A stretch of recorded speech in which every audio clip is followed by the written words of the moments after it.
क्या आपने कभी किसी ऐसे भूखे साये के बारे में सुना है जो इंसान के अंदर घुस जाता है और उसे इंसान से एक भयानक मॉन्स्टर बना देता है। ये है कहानी एक वेंडिगो की, जिसका नाम सुन के अब भी जंगलों की हवा कांप जाती है। कहानी शुरू करने से पहले मैं आप सबको इस कहानी का सोर्स बता दूं। दोस्तों, ये एक ट्रू इंसिडेंट है बेस्ड ऑन जैक फिडलर। उनको वेंडिगो हंटर भी कहा जाता था। वो 1907 में अरेस्ट हो गए थे। अगर आप सभी चाहें तो आप सभी लोग Jack Fiddler Wendigo hunter search कर सकते हैं और आप सभी इनके बारे में पढ़ सकते हैं। दोस्तों, आज की दूसरी कहानी में तो मेरे पास एक फोटो प्रूफ भी है जिसमें वेंडिगो के पैरों के निशान हैं, जो मैं आपको वीडियो के लास्ट में दिखाऊंगा। तब तक स्टोरी में बने रहिए। तब तक आप सभी को फोटो के पीछे जो कहानी थी वो समझ आए। अब हम बढ़ते हैं अपनी स्टोरी की तरफ। साल था 1907। कनाडा के अल्बर्टा के एक ठंडे और सूने जंगल के बीच बड़ी चुपचाप सी बस्ती थी जिसका नाम था ओजीबवे ट्रिबल बस्ती। वहाँ का एक आदमी था जैक फिडलर। नाम सिंपल था लेकिन काम। लोग कहते थे कि वो शैतानी आत्माओं से लड़ता है और उसने अपनी जिंदगी में एक दो नहीं बल्कि 14 वेंडिगो को खत्म किया है। वेंडिगो एक ऐसा दानव है जो भूख और मौत का दूसरा रूप था। जी हाँ, वेंडिगो एक ऐसा भूत था जो इंसान के अंदर घुस जाता था। लंबी अकेली ठंड में जब भी कोई इंसान जंगल में भूखा भटकता था, वेंडिगो उसके अंदर चला जाता था और फिर वो आदमी नहीं रहता। वो बन जाता था मानव मांस खाने वाला दरिंदा, आधा इंसान आधा जानवर और पूरा पागल। दोस्तों, वेंडिगो की उत्पत्ति के बारे में कई सारी कहानियां हैं और कहा जाता है कि ये शैतान ऐसा था कि इसे एक श्राप मिला था, इसकी भूख कभी शांत नहीं होगी भले ही ये कितना भी मांस खा ले। एक दिन जैक के पास एक औरत आई, रोती कांपती और आंखों में डर लिए हुए। उसका बेटा मैथ्यू कुछ महीनों से चुप था। रात के जंगल की तरफ देख के हंसने लगता था और एक रात उसकी माँ ने देखा मैथ्यू जंगल के पास एक इंसानी हड्डी चबा रहा था। उसका मुंह खून से लाल पड़ा था, आंखों में तो कुछ अलग ही चमक रही थी, मानो वो आंख किसी इंसान की नहीं थी। जैक ने कहा, ये वेंडिगो बन चुका है।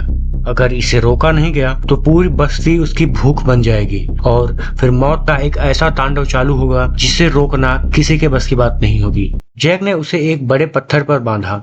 उसके आसपास लोग मंत्र बोल रहे थे। हालांकि मैथ्यू को बांधना इतना भी आसान नहीं था। उसके अंदर तो मानो 10-15 आदमी की शक्ति आ गई हो, लेकिन सभी गांव वालों की मदद से और जैक के पास कुछ जो उसकी स्पिरिचुअल राख वगैरह थी उसके ऊपर छिड़काव करने के बाद किसी तरीके से मैथ्यू को बांध दिया गया।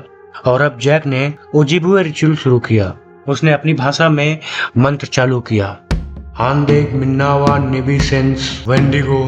और जैसे ही ये मंत्र जैक बोल रहा था, वो लड़का चीखे जा रहा था, लेकिन चीख किसी इंसान की नहीं थी। उसकी आखिरी चीख रात के अंधेरे में गूंज गई और मैथ्यू मर गया। लेकिन दोस्तों, अंग्रेज सरकार को ये सब मंत्र तंत्र नहीं समझ आया। उन्होंने जैक को मर्डरर के रूप में अरेस्ट कर लिया और उनको काफी प्रताड़ित किया गया और जेल में ही जैक ने खुद को फांसी लगा ली। लेकिन बस्ती के लोग आज भी कहते हैं, जब जैक ने उस वेंडिगो को खत्म किया तो जंगल तो शांत हो गया था, पर हर साल जब ठंड अपनी चरम सीमा पे होती है, रात के 3 बजे जंगल से फिर वही हंसी सुनाई देती है, शायद एक वेंडिगो अब भी जिंदा है।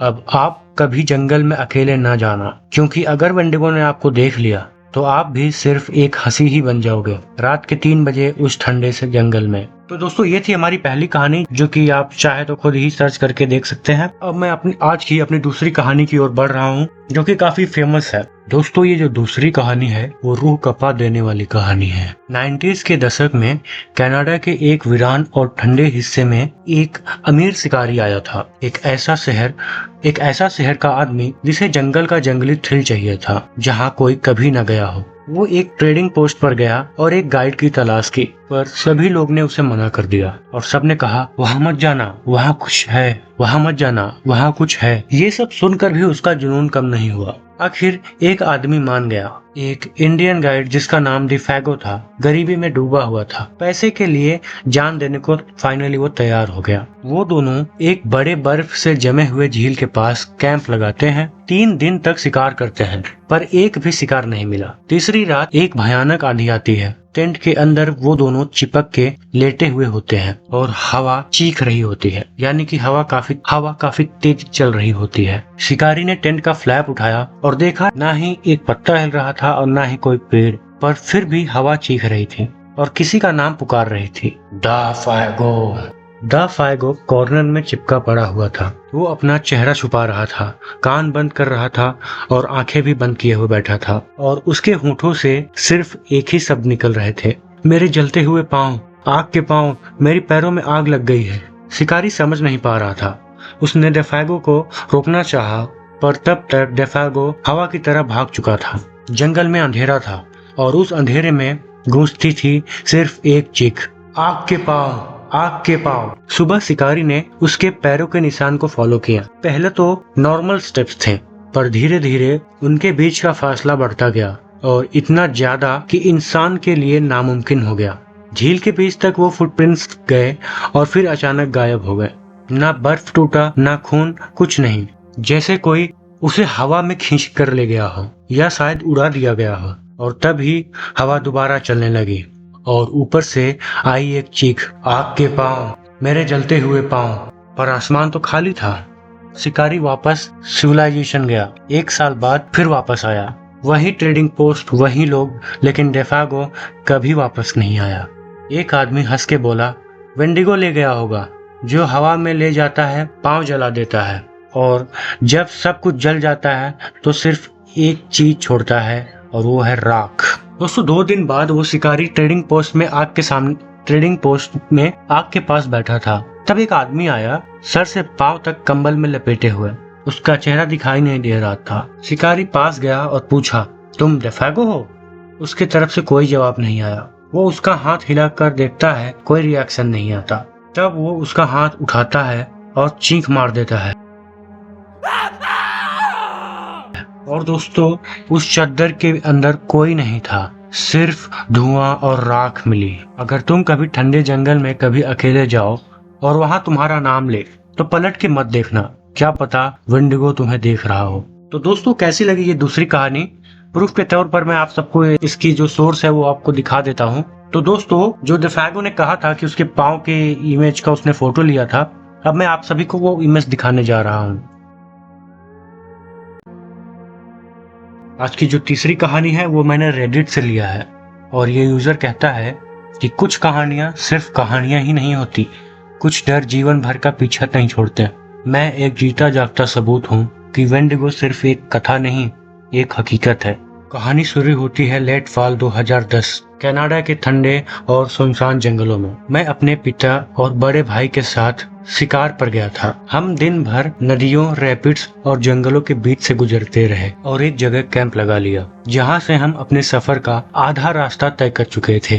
रात को सब सो गए, पर मैं थोड़ा फायरवुड लेने गया और बाथरूम के लिए नदी के किनारे चला गया, जहां कैंप फायर की रोशनी पूरी तरीके से नहीं पहुंच पा रही। तभी मुझे पेड़ों के बीच कुछ हल्की सी हरकत महसूस हुई। पहले लगा कि कोई जानवर होगा, पर फिर एक बहुत ही घिनौनी सी बदबू आई, जैसे सड़ा हुआ दूध या मरा हुआ मांस। मैं बयां नहीं कर सकता, क्योंकि ऐसी गंदगी मैंने शायद अपने जीवन में पहली बार ही सुनी थी। और मेरी आंखों के सामने वो पेड़ का आकार बदलने लगा।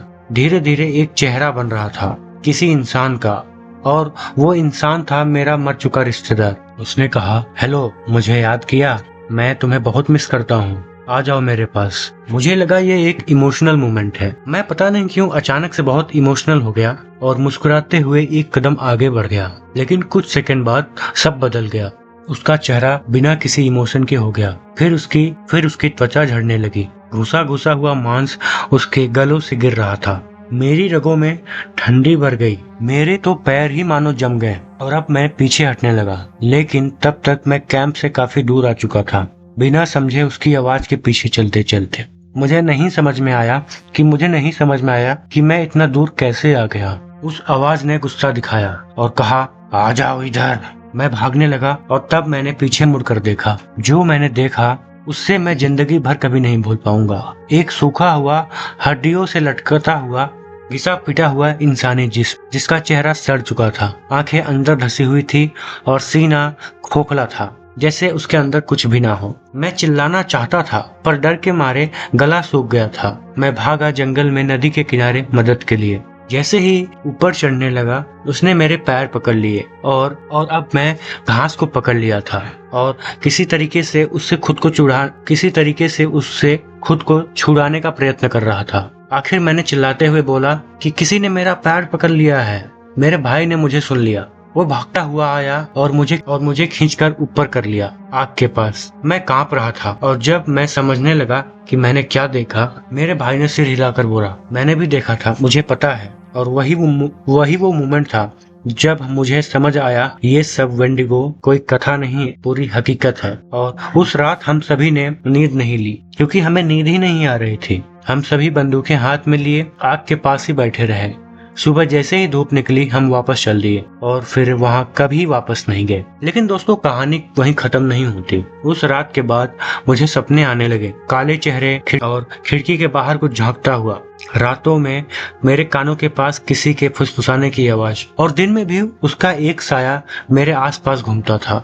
मैं समन्स, मेडिसिन मैन और क्रिस्टल सब कुछ ट्राई कर चुका था पर एक बात सबने बोली, वेंडिगो अगर तुम्हें छू ले तो वो तुम्हारे साथ चिपक जाता है। और उस रात उसने मेरा पैर पकड़ लिया था। मैं तो एक शिकार के लिए गया था लेकिन अपने रूह का एक हिस्सा खोकर आ गया। वेंडिगो सिर्फ एक कहानी नहीं, एक जीती जागती सजा है उन लोगों के लिए जो पुरानी कहानियों का मजाक समझते हैं। अगर तुम जंगलों में जाते हो और किसी आवाज ने तुम्हारा नाम लिया तो पलट कर कभी नहीं देखना, क्या पता वो तुम्हारा नाम नहीं तुम्हारे रूह का शिकार कर रहा हो। तो दोस्तों ये थी आज की हमारी तीसरी कहानी। आई होप कि आप सभी को जरूर से पसंद आई होगी और हम अपने चैनल पर इसी तरीके से देश विदेश की रियल हॉरर इंसिडेंट्स लाते रहते हैं। और अगर आप सभी लोगों को भी ये कहानी पसंद आई हो तो चैनल को सब्सक्राइब करके वीडियो को जरूर से लाइक करें, जिससे हमें मोटिवेशन मिलती है। मिलता हूँ आप सभी से नेक्स्ट वीडियो में, तब तक के लिए टेक केयर।